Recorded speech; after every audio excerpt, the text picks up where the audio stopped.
The Monsters came out to dance in the French Quarter, celebrating this year's Krewe of Boo parade. For locals and visitors alike, the Halloween spooktacular event embraces true New Orleans flair.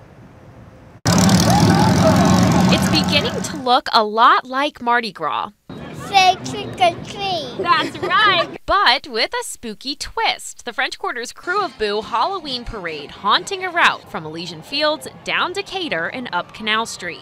We actually walked the entire parade route this morning, just kind of check it all out, asked everyone where to go stand, went to the French Market. Jeremy Bangert from Indiana is visiting New Orleans for the first time while his daughter's on fall break.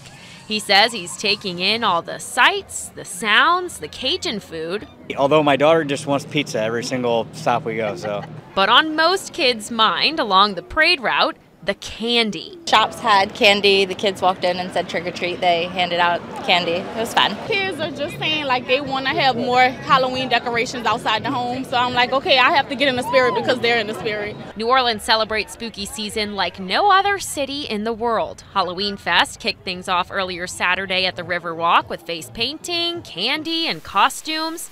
Then hundreds of parade participants chucking throws to thousands of people along the 3-mile route. A few tricks, but mostly treats.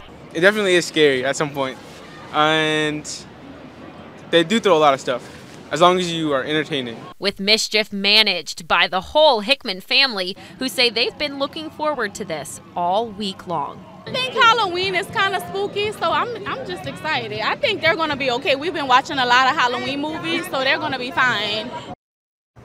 Now, the party is never really over when the street sweepers come in New Orleans. Crew members and parade goers were invited to keep on haunting at a monster mash at Generations Hall starting at 8 p.m.